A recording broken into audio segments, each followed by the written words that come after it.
Let's try this again. Man, this has been a day. This is just the beginning of the issue. Apparently, while I was doing this, turned off completely. It just completely turned off. And so, anyways, I'm back. On today's episode, we're going to talk about the market. We're going to talk about how to pick the right team when it comes to purchasing your home and why that's important and whatever else pops up during our time today. So, real quick market update. Things with the market have been pretty tough lately, not going to lie. As we saw a week ago or 2 weeks ago now, we saw a tremendous decrease in rates. Everyone was very excited, including myself, and that was something that we were all very excited about. But now, over the last week or two, we've continued to see rates weaken and increase. So today, the apparently the decrease is because we had some inflation numbers come out, and they weren't bad, but they weren't better than expected. And so because of that, we're currently down 44 basis points, which is almost 0.5%. But you can see that, and I'll show you this, like all this week, we've kind of been losing ground, and we've been losing ground now for almost 2 weeks. And so it's this on again, off again, stupid market that we are in, and I don't pretend to understand or know why. I'm not a bond trader or an MBS buyer. So, but with everything that's going on with inflation and stuff like that, we are seeing those rates begin to creep back up again. So we had a long, week or two period. I call that long. Crazy to think that that would be long, of rates that were in the fives, and we are seeing them creep back into the sixes again. But one of the cool things that we're still seeing is that people are out shopping. And so we're seeing lots of seller concessions being given. We're seeing really good deals being provided on homes that we're working on. So in my opinion, it's still a great time. Rates are going to continue to do this all year, probably up again, off again. Sorry, guys. They're going to continue to move. They're going to continue to fluctuate. It just kind of is what it is when it comes to these daggum interest rates and why they keep fluctuating. Next week, they may go back down, or when we have the next Fed report, they may go back down. So anyways, that's kind of what the market's doing. It's a little frustrating watching it do this on again, off again thing, but that is life, right? So let's talk about what we really came in here to talk about today, which is how to pick the right home buying team. And this is an aspect of the process that I don't think a lot of home buyers, especially first-time home buyers, are really considering or working through whenever they're getting ready to purchase a home. And so typically what we see is that home buyers will build their home buying teams in one of the following ways. So they'll either ask a friend or family member if they know someone that's a realtor, most likely, or a lender, and then they kind of go out and they pick their own team. That's one of the ways. Another way that we see is they'll fill out something like Zillow or an online lead form, and they'll reach out to the agent, and then the agent will kind of connect them to their people that they work with. So that's another kind of popular way. And then the other way is they drive by a listing, they see the listing, they call the agent on the sign, they kind of build out their team that way. Nothing inherently wrong with any of those ways, right? But what I want to talk about is why having the right team matters, because you want to make sure that you pick the right team, because this process that you're going to go through, this home buying process that we all go through when you're purchasing a house, you got to have the right team, because there's a lot of moving parts. Okay. So the lender and the realtor, we kind of get a lot of the attention because we're the two most visible people in the transaction. But there's a whole host of other people that you are working with in this transaction that you should be prepared and ready to have that team. And of course, your lender, your realtor, they're going to be able to make recommendations and referrals, and they're often good. But think about, the purpose of this podcast, purpose of this show is to educate you on the ins and outs of everything. And so it's not just your realtor, it's not just your mortgage lender. You have title companies, you have insurance agents, you have home inspectors, the list can go on and on and on and on. And so you want to make sure that when you are purchasing a house, that you have a good home buying team. And that's one of the reasons why lenders and real estate agents are usually on the same page when it comes to who you work with and why you're urged to work with people who are local in nature. And so what you really want, regardless of where the loan officer lives, is someone who understands your market, is someone who understands the location that you're going to buy. And yes, local is really important because you want someone who's got their reputation on the line.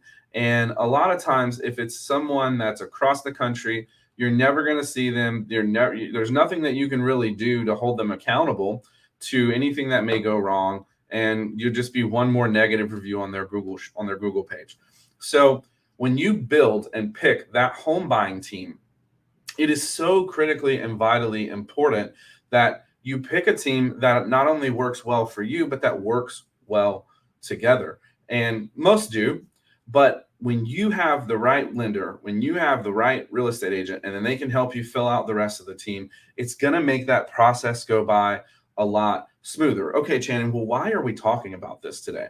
Well, this week, I've probably talked to 3 different people that were referred to me by some of my partners, some of our agents that we work with, and we get them on the phone.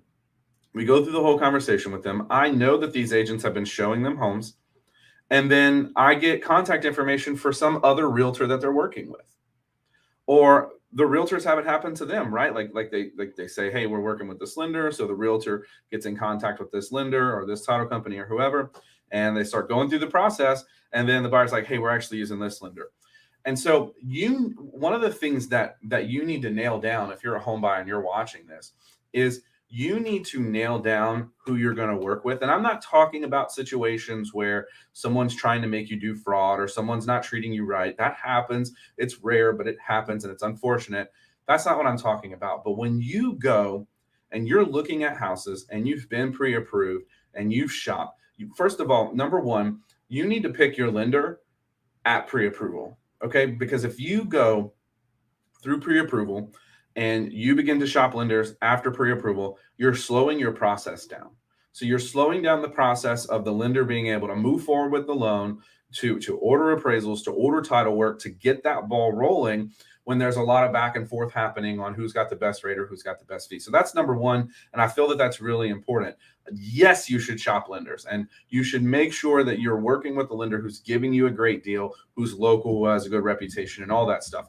But you should be doing that up front, because once you go under contract, the time to shop lenders and do all that stuff, now you're eating into the days that are already tough enough to make of your contract, and you're adding additional stress towards the end of the process because whoever you pick now has to then speed up and hurry up, and they lose a week or they lose 2 weeks or however long it is, and it just makes the process more stressful. That's what I was looking for. So if you're a home shopper, if you're a home buyer and you're watching this, please know you should shop. You should compare rates. You should do all of those things. And yes, there are situations where a loan officer lies to you, the realtor stops answering your call, whatever it is. I'm not telling you to stick around in those situations. But if you've done a good job of what we're going to teach you in today's episode, you should not have those problems when it comes time to going under the contract. And the same is true for the agent, right? If you have been having a particular real estate agent show you homes for the last 2 weeks, and then you just decide, oh, I see this other home and this is the listing agent on the home, I'm going to call them. You don't want to do that. You really don't want to do that. Because number one, you need to be building rapport with someone that's going to get you through this transaction. So if you're moving along and you keep changing realtors and you keep changing agents, that's not ever really happening. And every agent you talk to is going to refer you to a different team. So now you're putting yourself at a disadvantage because now your team keeps changing. It's like if you were a pro athlete and you change teams every year. There's guys that do it. It's really hard to build a career that way. And it's the same in home buying. And so if you're constantly changing your home buying team in the middle of the process, you're making it a lot more difficult on yourself. You're adding a lot more stress to the team you're working with, as well as yourself, because of the way that the home buying process is going to map out. So, yes, go through and find what realtor is best for you. Yes, go through and find what lender is best for you, but do all that up front. Don't let somebody show you 15 or 20 houses and then decide you don't want them to be your realtor anymore. Don't go under contract and then decide to start shopping lenders. Do that at pre-approval so that you can know which lender is going to give you the best rate and then go from there, right? But that is the importance of the home buying team, because let's dive into this a little bit. A lot of people don't know that it's not just the lender, it's not just the title, it's not just the real estate agent, it's the title company, it's the insurance agents, it's the appraiser, it's the home inspector, it's on and on and on and on and on, right? And so you need to have a plan for this going into things. And this is a normal part of the process. If you work with a real estate agent, you work with a lender, they're going to walk you through this process. But all of these individuals kind of work together. And so the better that team, the less stress is going to be on you, especially when you're working with a team that's used to working with each other. Man, that thing's like a well-oiled machine. And so things are happening quickly. Nobody's passing blame. Everybody's saying, okay, it's my turn. Let me grab the baton. I'm going to run with it. And now, okay, we're passing it off the title. We're passing it off to the home inspector, and we're moving that ball forward. So the home buying team is important. Who's your home buying team, right? Who are the people that are helping you purchase a house? Do you trust them? Can you count on them?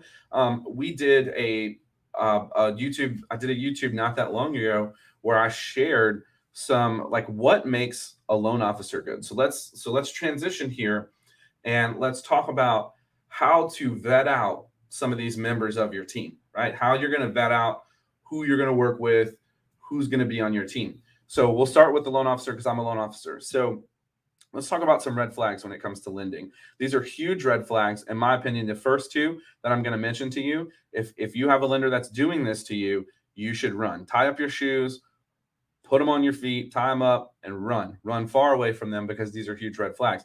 And we see them fairly often. So the first big red flag with loan officers is they're not going over the numbers with you. So you haven't been given anything to visibly review their fees, to visibly review your home buying options. They're just verbally communicating, hey, your rate's this, your payment's going to be around this. Here's what we think your fees are. You want to look at those yourself. You want to have that in your possession so that you can review those yourself. Yes, verbally is great, but we want receipts around here. And so you want proof of whatever it is that they're saying they're going to provide to you.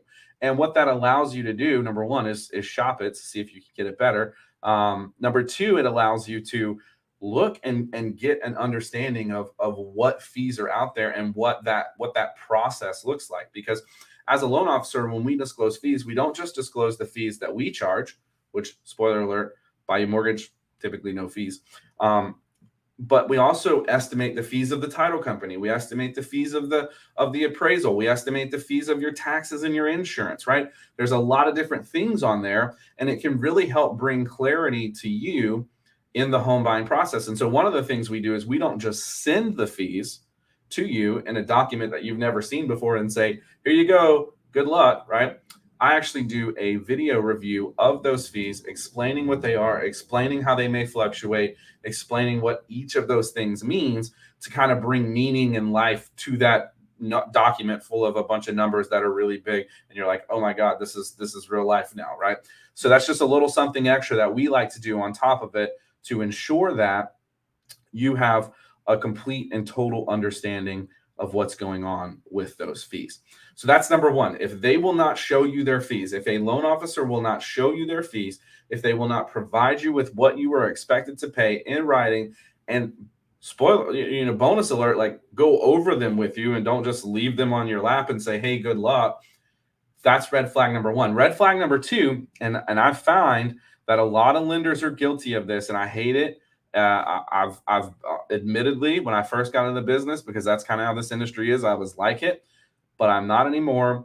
And I haven't been for some time because it's so silly. And that's a condescending loan officer. So if you feel like every time you ask your loan officer a question, you get a condescending answer, you get like you're bothering them, like, you know what I'm saying? Like they can't believe you're asking them this question. You got to be really careful with that because that is a giant red flag. If your loan officer acts like you're bothering them when you ask them questions so that you can better understand what you're signing, what the mortgage that you're about to pay for the next 15, 20, or 30 years, that's a red flag. You want to be careful with that. What does a good loan officer do? So, a good loan officer is going to fully explain and provide full transparency to you throughout this home buying process. They're going to answer your questions. They're going to give you educational resources that help you understand this process that you're going through. They're going to explain things as they're happening. They're going to educate you on what the numbers mean and why you're paying it. They're going to answer your questions when you say, well, I don't understand why I have to do this, or what does this mean, or why do you want this document, right? That's what a good loan officer and their team is going to do for you. If you get to the closing table and you're purchasing your house and you feel like, man, I really have no idea what any of this stuff means. I really have no idea what I've gotten myself into. In my opinion, then your lender didn't do a good job, right? You should know closing day should be exciting because you basically, it's like game day, right? Like if you show up to game day and your mind is blown and you're like, man, I don't know what to do. That's because you weren't practicing like you're going to play. So the loan officer should have you doing that throughout the process. So when you're getting to closing, you're ready. The numbers are there. You know what the numbers are. You were expecting the numbers. You're ready for the numbers, etc. Next thing they're going to do is they're going to communicate. And I know that kind of piggies back into the same thing, but they're going to communicate with you. They're going to have a system where they can answer your phone calls, answer your questions, so that you can know what's going on. Communication is probably the most important piece for a loan officer. If you have a loan officer that has poor communication skills, then it's going to make the home buying process trash. You're going to hate it because the loan officer has to communicate with you. They have to communicate with the real estate agent. They have to communicate with the title company and everyone else involved, appraisers, all that stuff. And so if they're not great at communicating, it's going to frustrate you because it's going to take you a long time to get answers, and it's going to just make that whole process bogged down. Number 3, what a loan officer has to be good at. A good loan officer will anticipate problems. And this is probably one of those things that aggravates some of our clients. And if that's you, I'm sorry, but we choose to do that. We choose to anticipate problems up front because there is nothing, and I mean nothing worse on this planet than calling up your client who's a week or two away from closing and saying, hey, your loan's denied and there's nothing I can do about it. We're done. We're dead in the water. And here's why. And that happens. And there are things that the loan officer doesn't know that cause that to happen. But there are a lot of things that happen that we say we didn't know, but we could have known if we'd asked better questions. And so if you get burned on this as a loan officer, you learn to always ask that question.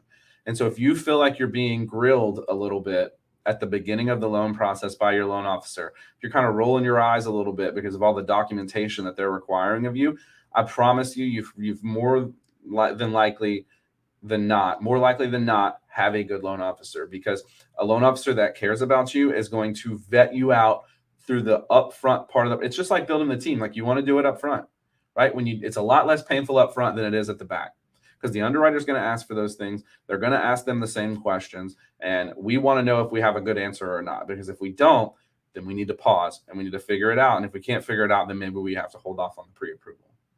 But it's a lot better to be told you can't be pre-approved than to be denied after you've shelled out money and invested time into a process and all the other junk that goes along with that.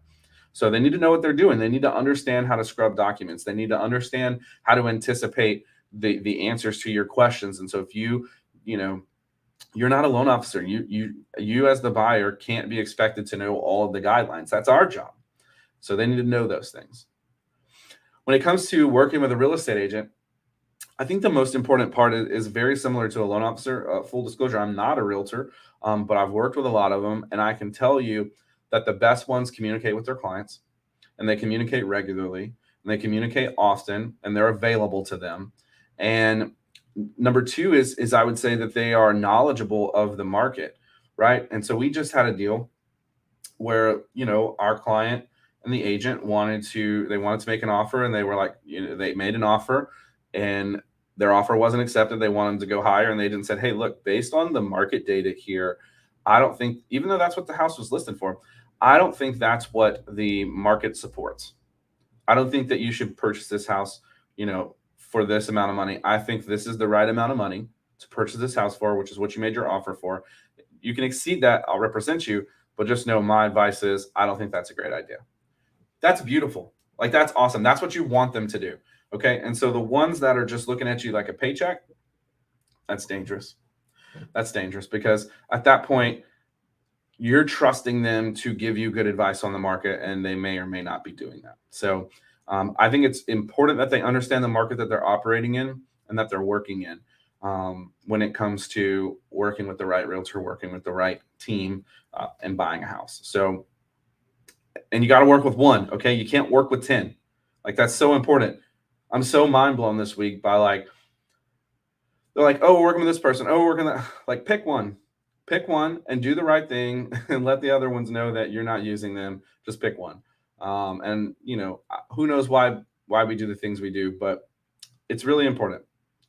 And then I would say the other thing when it comes to working with a great realtor is, I think a lot of people say, that you want to work with a realtor that can show you a house whenever you need them to. And I probably disagree with that a little bit because I think they're people too. I think you got to have a respectful relationship with your agent, and so you respect their time, they respect yours. Keep in mind and remember that, just like your loan officer, they don't get paid unless you close on a house. So if you've driven around with them and looked at 20 different houses and then you pick some other agent to work with, they made no money doing that. And so, it's just common courtesy, really. It just goes a long way. When it comes to the other parts of the team, your title company, um, they are kind of in the background the whole time, right? So they are the part of the team that is making sure that the house that you purchase, that the people selling the house that you can purchase can actually sell it, that it's free from encumbrances, that if there's any prior mortgages, that those are taken care of, those are settled, and so, excuse me. And so local title companies are really important for that, I think. And then you want to work with a title company that's used to doing title. So I have had in the past clients who have had attorney friends or whatever, and they've asked, they said, hey, this is my friend, I want to use them. They said they can do, real estate. They're practicing attorneys. And every time we've done that, it's been more expensive for the client than it was if they had used a standard title company. And so, or a local title company. And so I think that's really important. I think it's important that you work with someone who does title for a living, like that is their practice. And you work with someone who has a good reputation when it comes to title, like they're not having a lot of defects, they're not dealing with a lot of those types of things. So um, same with home inspectors. That's another person that's kind of in this home buying team. This is part of your process, is your home inspector, and they're going to go out and inspect the property that you want to buy. It's an add-on fee. I think it ranges anywhere from $300 to $500, depending on the location and the size of the property. You pay that out of pocket, but they go out and their job is to point out every single thing that's wrong with that home, give you a report on it, and allow you to make a choice on if you feel like it needs to be fixed, if you feel like it needs to be settled, whatever the case may be. So when it comes to working with a home inspector, obviously having someone that can be available in a timely manner is really, really, really important because you get typically 10 days to get this done. And so you want to make sure that they can get a lot of time that you need to. And then I would shy away from home inspectors who give you personal opinions about the nature of the repairs. They're typically not contractors.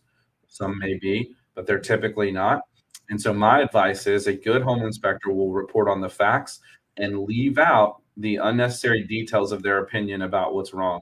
It's up to you, if a home inspector points out an issue, to figure out the cost of that issue and whether or not it's worth it, right? Because every single house that you look at, even new construction, when you get that home inspected, it's going to have deficiencies. There's going to be things that need to be fixed.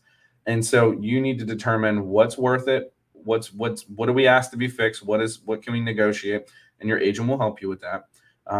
But when it comes to home inspections, I'd be very careful about the ones that give opinions, on the quality of the home. Just my opinion there. I'm giving you my opinion. So we just see it a lot. And I think that sometimes things can be made a bigger deal than maybe they have to be. And sometimes it's worthy. Like if the house is a pile of junk, I feel like you'll be able to decipher that from the report versus if it's just some things because the house is older or whatever the case may be. So your home buying team matters, right? Your home buying team, who you work with matters. That's what this episode's about. It's going to be a little shorter episode today. I actually had a plan to do this with someone else, and due to technical difficulties on my end, we postponed it. So I'm doing this one off the cuff. You guys can probably tell. But I still think this is valuable, important information. I still think this is stuff that as you're listening to this, as you're watching this on YouTube, on Facebook, LinkedIn, wherever you are, that you need to know this, okay? And you need to work with professionals. I think that's a given. But I think it's a matter of courtesy, and picking the right team and sticking with it will be a lot less stressful for you. Do all your shopping up front, do all your comparing up front. If anybody watching this needs recommendations for any of the people on their team, we're always happy to help. We're always happy to provide a second quote. We're always happy to see if we can beat what you've got. But that's in a nutshell, picking the right home buying team, right? Picking that team is very, very important. So I think 2023 is going to be a great year for the real estate. I think everybody was kind of shocked because of what rates did last year, and now things are kind of leveling off. Some are predicting that they'll maybe go back into the 4s at the end of the year. I don't know. I don't follow that stuff as closely as others do, and it's just personally, I don't think there's much we can do about it. I think it's a game that's out of reach for the common person. As far as what happens, it's in my opinion influenced by too much by politics and other factors. So the rates are going to be the rates, but I think inventory is going to be good. I think people are going to buy. I think 2023 will be a good year for you to purchase a home. I think any year is a good year for you to purchase a home if you need to purchase a home.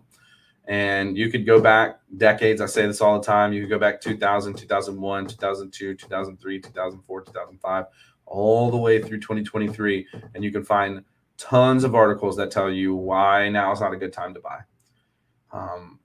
But I promise you, if you'd bought a house during those years when everyone else said that it wasn't a good time to buy, you'd be happy now, right? You'd have equity. All of those things would matter. I think what it comes down to, and the people that should be most concerned about buying or not buying are the ones that maybe would buy but only be in the house a year or two. It's a little more risky to get your monies back if the market does decrease, if things do happen with home prices. If you're going to be in the house 5, 10 years, it's very likely that you will outlive any recession, any economic impact or factor. And just frankly, I know a lot of people are worried, but like, what if this happens? And the big one is your job. And I mean, if you lose your job because of a recession, and I hope that happens to no one, you're going to be in a pickle whether you own or rent. At least if you own it, you might be able to lease it out. So I just think you have options. And I think that the negative voices win too much. And so they get more views, they get more likes, they get, all that stuff because people just enjoy negative news for some reason. But for those of you who don't, and for those of you who watch this and you're looking for, should I buy or not? That's a personal question. If you can afford it, if you can afford the monthly payment and it doesn't make too much of an impact on your life, meaning it doesn't put in jeopardy other things that you do, why not? Build equity and grow. So anyways, guys, that's going to be a wrap for today's episode. A little bit of a shorter episode. Learning how to pick your home buying team, learning how to do all of those things are very important. And I just noticed hopefully that little camo logo isn't on the, oh well, whatever. Thanks, guys. I will see y'all next week.